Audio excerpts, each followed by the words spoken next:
मेरे प्यारे देशवासियों, नमस्कार।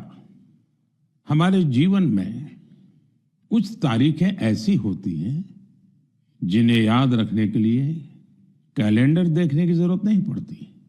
आज 26 जुलाई ऐसी ही एक तारीख है। आज कारगिल विजय दिवस है। ये दिन हमें गर्व से भर देता है। ये दिन हमें अपने वीर जवानों के अद्भुत साहस की याद दिलाता है। कारगिल की ऊंची ऊंची चोटियां, कठिन मौसम, दुश्मन की चुनौती, हर परिस्थिति हमारे सैनिकों के सामने थी, लेकिन उनका हौसला हर चुनौती से बड़ा था। उन्होंने मां भारती की रक्षा के लिए अपना सर्वस्व अर्पित कर दिया। आज कारगिल विजय दिवस पर मैं सभी वीर शहीदों और वीर सैनिकों को श्रद्धापूर्वक नमन करता हूं। साथियों, आज का भारत अपने वीरों को सिर्फ याद ही नहीं करता, बल्कि नई पीढ़ी तक उनकी गाथा भी पहुंचाता है। इसी भावना से इस वर्ष एक विशेष शौर्य विजय यात्रा निकाली गई है। 14 जुलाई को दिल्ली के नेशनल वॉर मेमोरियल से शुरू हुई यह मोटरसाइकिल यात्रा द्रास के करगिल वॉर मेमोरियल तक पहुंचेगी। इसका संदेश है one ride, one nation, one salute. यह यात्रा हमें याद दिलाती है कि राष्ट्र के लिए दिया गया बलिदान कभी भुलाया नहीं जा सकता। साथियों, आज भारत अपने सैनिकों के साहस के साथ साथ अपनी तकनीकी क्षमता को भी लगातार मजबूत कर रहा है। कुछ दिन पहले भारतीय नौसेना में INS महेंद्रगिरी शामिल किया गया। यह आधुनिक जंगी जहाज भारत में ही डिजाइन किया गया है, भारत में ही बना है। इसमें 75% से अधिक स्वदेशी सामग्री का उपयोग हुआ है। यह आत्मनिर्भर भारत की बढ़ती शक्ति का प्रतीक है। इसी महीने DRDO ने Pinaka long range guided rocket का भी सफल परीक्षण किया। इस सफलता के पीछे हमारे वैज्ञानिकों और इंजीनियरों का सामूहिक परिश्रम है। 2-3 दिन पूर्व ही DRDO ने कुशा मिसाइल का भी सफल परीक्षण किया है।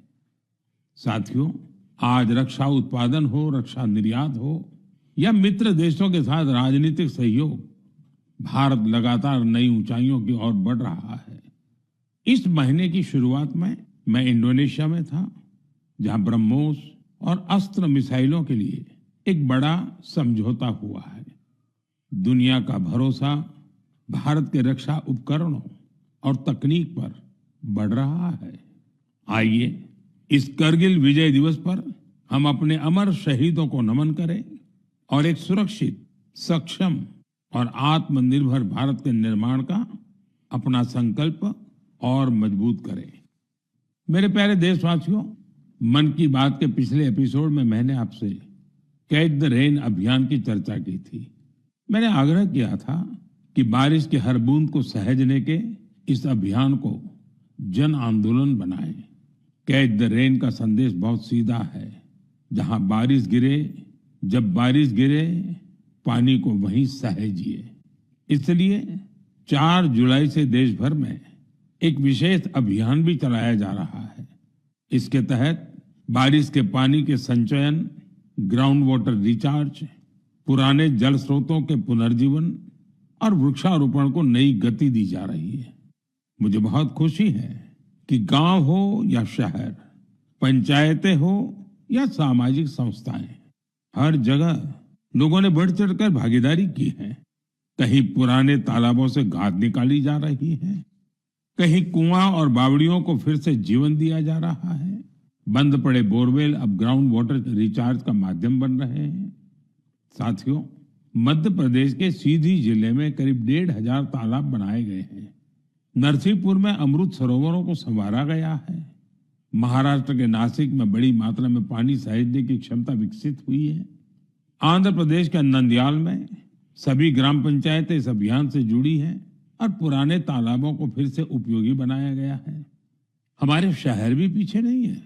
छत्तीसगढ़ के कोरबा, उड़ीसा के भुवनेश्वर और आंध्र प्रदेश के विजयनगरम इस अभियान के उत्साहजनक परिणाम दिखाई दे रहे हैं।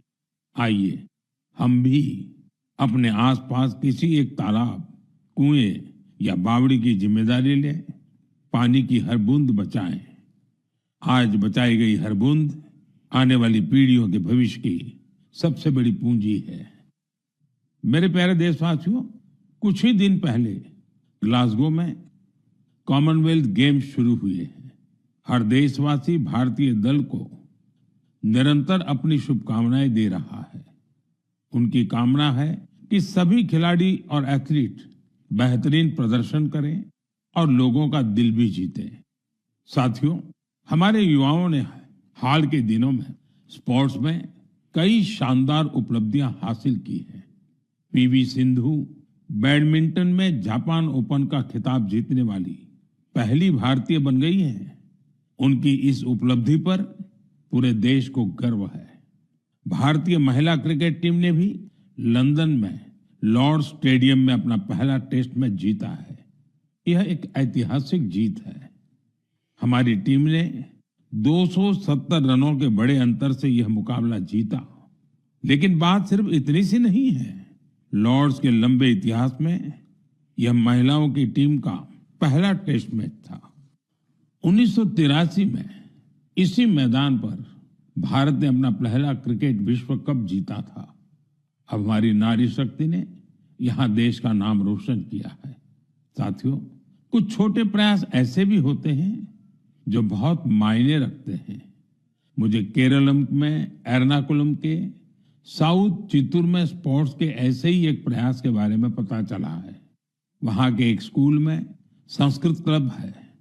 यहाँ के टीचर अभिलाष जी बड़े अनूठे तरीके से संस्कृत को लोकप्रिय बना रहे हैं। इस प्रोजेक्ट को अक्षर कंदुक नाम दिया गया है। इसमें संस्कृत के अक्षरों को फुटबॉल में इस्तेमाल होने वाले शब्दों से जोड़कर आसान तरीके से समझाया जाता है।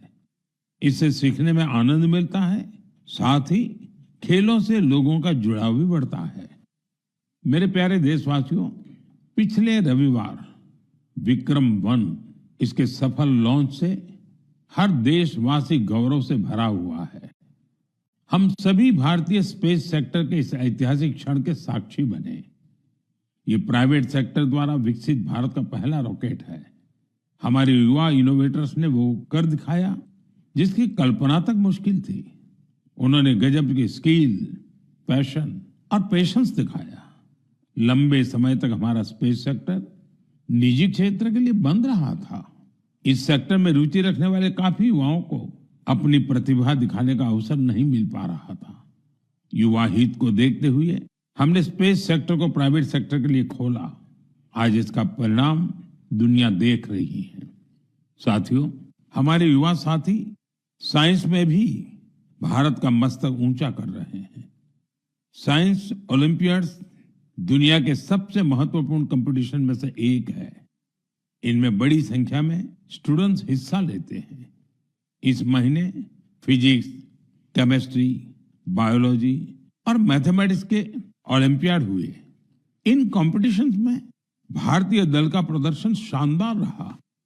फिजिक्स ओलंपियाड में हमारे सभी 5 स्टूडेंट्स ने गोल्ड मेडल जीते और भारत ने पहली रैंक हासिल की। पिछले 1 दशक में हुए हर फिजिक्स ओलंपियाड में हमारे देश के स्टूडेंट्स ने गोल्ड या सिल्वर मेडल जरूर जीता है। केमिस्ट्री ओलंपियाड में भी हमारे सभी स्टूडेंट्स ने गोल्ड मेडल जीता। यह अब तक की बेस्ट परफॉर्मेंस रही है। बायोलॉजी ओलंपियाड में भी हमारे सभी स्टूडेंट्स ने मेडल जीते। इनमें एक गोल्ड मेडल भी शामिल है। वहीं मैथमेटिक्स ओलंपियाड में हमारे स्टूडेंट्स ने 2 गोल्ड और 4 सिल्वर मेडल्स अपने नाम किए। मुझे देश की युवा शक्ति पर बहुत गर्व है। यह देखकर खुशी होती है कि भारत में ओलंपियाड्स और हैकेथॉन्स का कल्चर निरंतर बढ़ रहा है। मुझे विश्वास है कि देश के अधिक से अधिक युवा ऐसे फोरम्स में अपना इंटरेस्ट दिखाएंगे और भारत का परचम भी लहराएंगे। मेरे प्यारे देशवासियों, जब हुनर भी हो और कुछ करने का जज्बा भी हो तो हर राह आसान हो जाती है। कश्मीर की पारंपरिक चटाई वगू को लेकर आज जो प्रयास हो रहे हैं उसमें इसी की झलक मिलती है। इसे सरकंडे और धान के पुआल से स्ट्रॉ से तैयार किया जाता है। इस चटाई को बनाने की परंपरा बरसों पुरानी है।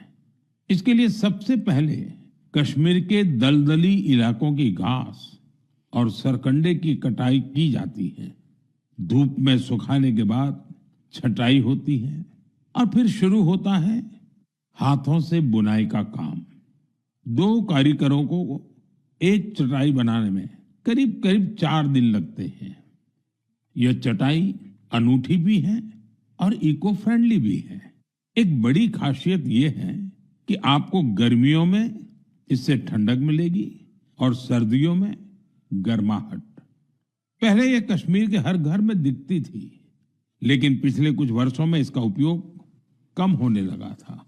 ऐसे में श्रीनगर के गुलाम हुसैन जी और उनकी बेटी तंजिला जी ने एक संकल्प लिया। दोनों वगू क्राफ्ट की परंपरा को एक नया जीवन देने में जुट गए। गुलाम हुसैन जी बहुत ही साधारण परिवार से आते हैं। उन्होंने इस काम में कई तरह की चुनौतियां भी आई, लेकिन वगू के संरक्षण का उनका संकल्प अडिग था। देखते ही देखते उनके इस प्रयास से बहुत सारे लोग जुड़ते चले गए। गुलाम हुसैन जी ने इस कौशल को खूब बढ़ाया। अपने मिशन में उन्हें स्थानीय स्तर पर सरकारी सहयोग भी मिला। आज तेजी से लोकप्रिय हो रहा वगू देश के अन्य हिस्सों में भी पहुंच रहा है। मुझे इस प्रयास से जुड़े सभी लोगों पर बहुत गर्व है। आज हम सभी का लोकल प्रोडक्ट्स पर जोर है। हम वोकल फॉर लोकल के मंत्र को लेकर चल रहे हैं। ऐसे में कश्मीर का वगू भी आपके घर का हिस्सा बने, इस पर एक बार जरूर सोचिएगा। साथियों, हमारे देश में चाय सिर्फ एक पेय नहीं है, ये अपनापन भी है। सुबह की शुरुआत हो, दोस्तों की मुलाकात हो या परिवार के साथ कुछ पल बिताने हो, चाय हर मौके का हिस्सा बन जाती है।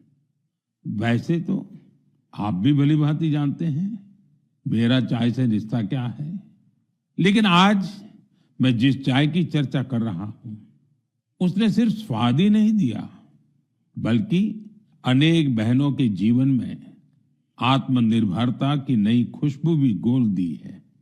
उत्तर प्रदेश के बिजनौर जिले के लखीवाला गांव में सेल्फ हेल्प ग्रुप से जुड़ी महिलाओं ने विदुर प्रेरणा स्वदेशी हर्बल टी तैयार की है। इसमें लेमन ग्रास, गिलोय, मुलेठी, तुलसी, कच्ची हल्दी, दालचीनी, इलायची और सौंफ जैसी प्राकृतिक सामग्रियां शामिल है। अपने अनोखे स्वाद और गुणों की वजह से इस चाय ने बहुत कम समय में लोगों के बीच खास पहचान बना ली। प्रयागराज के महाकुंभ और दिल्ली के इंटरनेशनल फूड फेस्टिवल में इस हर्बल चाय को खूब सराहना मिली। विदेशों से आए लोगों ने भी इसमें दिलचस्पी दिखाई। साथियों, सबसे प्रेरक बात इसकी शुरुआत है। ये पूरा प्रयास सिर्फ 1 लाख रुपए से शुरू हुआ था। आज यह ब्रांड देश के बड़े संस्थानों तक पहुंच चुका है। ये पहल हमें बताती है कि जब स्थानीय ज्ञान, प्रकृति और महिलाओं का आत्मविश्वास साथ आते हैं तो एक छोटा सा प्रयास भी बड़े बदलाव की शुरुआत बन जाता है। मेरे प्यारे देशवासियों, आज देश भर में एक पेड़ मां के नाम अभियान के माध्यम से लोग प्रकृति के प्रति अपना दायित्व निभा रहे हैं। जब समाज इस भावना से जुड़ता है तो बहुत सुंदर और प्रेरक उदाहरण सामने आते हैं।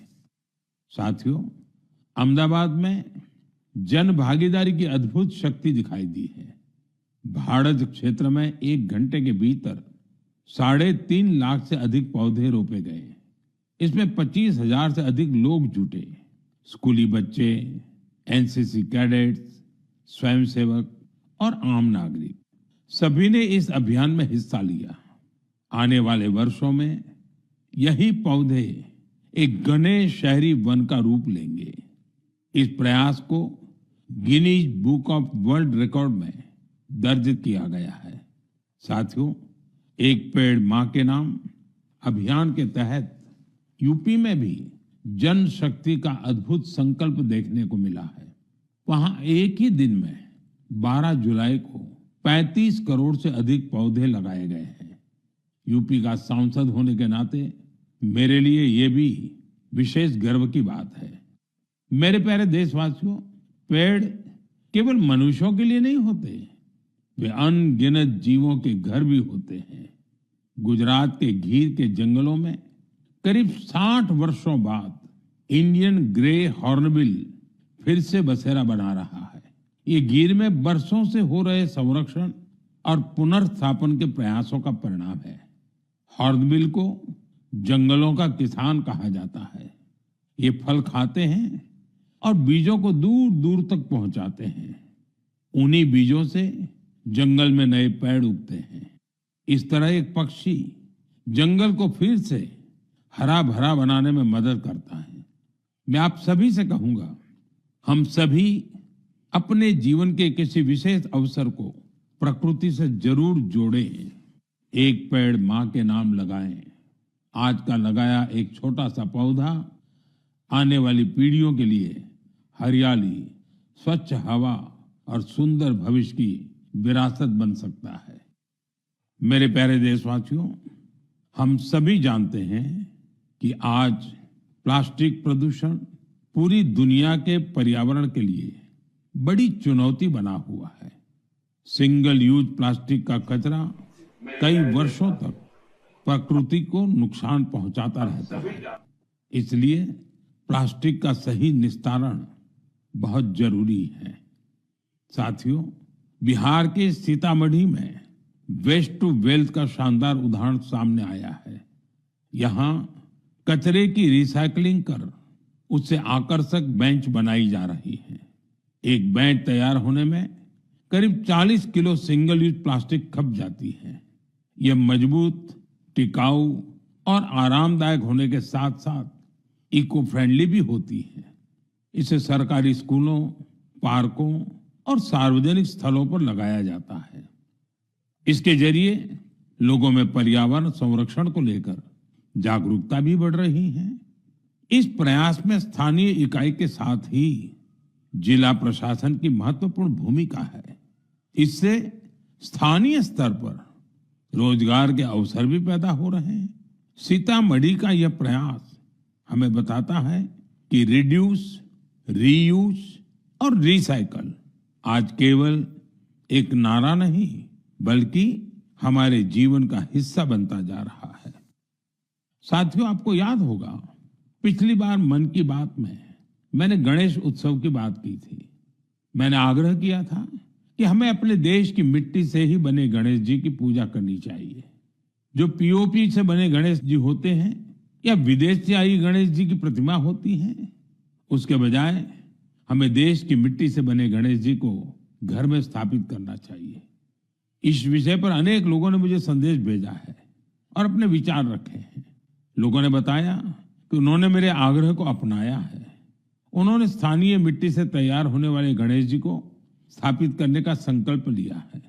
लोगों ने लिखा है कि मन की बात में पहले इस पर चर्चा हुई, इससे उन्हें सही वक्त पर सही कदम उठाने में मदद मिली। मैं एक बार फिर अपना आग्रह दोहराता हूं, इस बार गणपति पूजा में देश की मिट्टी से बने गणेश जी को अपने घर पर स्थापित करें, उनकी पूजा करें। आपका ये प्रयास भी एक तरह से प्रकृति की ही पूजा होगा। मेरे प्यारे देशवासियों, अब मैं आपको एक ऐसे व्यक्ति के बारे में बताऊंगा जिनके बारे में सुनकर आपको बहुत गर्व होगा। एक ऐसे व्यक्ति जो साइंस और इनोवेशन के क्षेत्र में बढ़ चढ़कर काम कर रहे हैं, दुनिया में जिनकी पहचान बन रही है, लेकिन इसके बाद भी वो अपनी जड़ों से गहराई से जुड़े हुए हैं। अवसर मिलते ही वो अपनी मिट्टी का सम्मान करना नहीं भूलते। वो व्यक्ति हैं मणिपुर के डॉक्टर रोनाल्डो रेशराम जी। नाम उनका रोनाल्डो है, लेकिन काम से वो एक एस्ट्रोफिजिसिस्ट है। वे जापान में काम करते हैं और यंग गैलेक्सीज के एक विशाल समूह की खोज करने वाली टीम का हिस्सा रहे हैं। आप जानना चाहेंगे कि उन्होंने आखिर किया क्या है? दरअसल उन्होंने इस पूरे समूह का नाम मणिपुर की एक खूबसूरत झील से जोड़कर लोकटक प्रोटो क्लस्टर रखा है। लोकटक ताजे पानी की बहुत बड़ी झील है। लोकटक लेक में तैरती हुई फुमड़ी मिलकर एक अनोखा लैंडस्केप बनाती है। ऐसा लगता है कि विशाल समंदर में छोटे छोटे द्वीप तैर रहे हो। उसी प्रकार यूनिवर्स में ये यंग गैलेक्सीज भी एक विशाल संरचना का निर्माण करती है। आज मणिपुर की लोकटक केवल देश के मैप पर ही नहीं बल्कि विशाल ब्रह्मांड में भी अपनी चमक बिखेर रही है।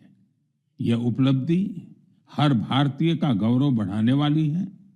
इससे हमारे युवा साथियों को सीख मिलती है कि वे अपनी परंपरा से जुड़े रहकर भी नई ऊंचाइयों को छू सकते हैं। ये ऐसी जड़ें हैं जो सितारों की दुनिया को भी जगमगा सकती हैं। मेरे प्यारे देशवासियों, कुछ ही दिनों बाद 7 अगस्त को हमारा देश नेशनल हैंडलूम डे मनाएगा। इस अवसर पर हम अपने बुनकर भाई बहनों के कौशल और उनकी सृजनशीलता का उत्सव मनाते हैं। हमारे ये साथी पीढ़ियों से चली आ रही परंपराओं को आगे बढ़ा रहे हैं। साथियों, हथकरघे से बना हर परिधान किसी न किसी क्षेत्र, समुदाय और इससे जुड़े असंख्य लोगों की कहानी को सामने लाता है। ये वो लोग हैं जो गर्व के साथ भारत की सांस्कृतिक विरासत को संजोने में जुटे हैं। आज के दिन मेरा आग्रह है कि हम हस्तकला को प्रोत्साहित कर अपने बुनकर साथियों का सम्मान करें। आइए हम वोकल फॉर लोकल की भावना को और सशक्त करें। साथियों, आज देश में जिस तरह हैंडलूम को बढ़ावा दिया जा रहा है, उससे बड़ी संख्या में लोगों का जीवन बेहतर हो रहा है। पोचमपल्ली से पटना और कुथमपल्ली से कच्छ तक इसके कई उदाहरण देखने को मिलते हैं।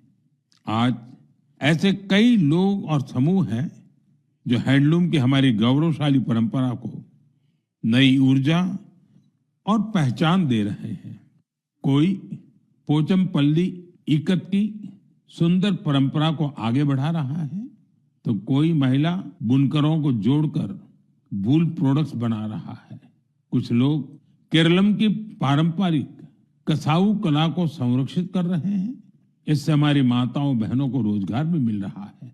साथियों, एक और विषय जिसका मैं विशेष रूप से उल्लेख करना चाहूंगा वह है खादी। हम सभी जानते हैं कि खादी महात्मा गांधी को बहुत प्रिय थी। बीते कुछ वर्षों में खादी काफी लोकप्रिय हुई है। पिछले 12 वर्षों में इसकी बिक्री 6 गुना बढ़ी है। बिक्री का यह आंकड़ा अब 8,000 करोड़ रुपए के करीब पहुंच चुका है। मेरा आप सभी से आग्रह है कि आने वाले त्योहार में खादी का कोई न कोई, हैंडलूम का कोई न कोई, हैंडीक्राफ्ट का कोई न कोई प्रोडक्ट जरूर खरीदें। मेरे प्यारे देशवासियों, अगर आपसे पूछा जाए कि भारत के कितने तरह के म्यूजिकल इंस्ट्रूमेंट्स हैं, तो आप सोच में पड़ जाएंगे। ऐसा इसलिए क्योंकि हमारे यहाँ बहुत से वाद्य यंत्र और उनसे जुड़ी परंपराएं हैं। इसी तरह का एक इंस्ट्रूमेंट है त्रिपुरा का चोंग प्रेंग। यह वहां की ट्राइबल कम्युनिटीज में काफी लोकप्रिय है। बांस से बने इस वाद्य यंत्र में 3 तार होते हैं। इससे निकली धुन बहुत मधुर होती है, जो सरोद से मिलती जुलती है। कुछ वजहों से युवाओं के बीच इसकी लोकप्रियता कम होने लगी थी। ऐसे में सूरज कुमार देव वर्मा जी ने इसे फिर से लोकप्रिय बनाने का संकल्प लिया। आज उनका प्रयास रंग ला रहा है। वे चोंग प्रेंग के साथ ही वहां के अन्य पारंपरिक वाद्य यंत्रों पर भी परफॉर्म करते रहे। Kokborok folk songs, Baul songs, Bengali folk उन्हें खूब भाता है। अब मैं आपको एक छोटी सी क्लिप सुनाना चाहता हूं। इस संगीत को आप कभी भूल नहीं पाएंगे।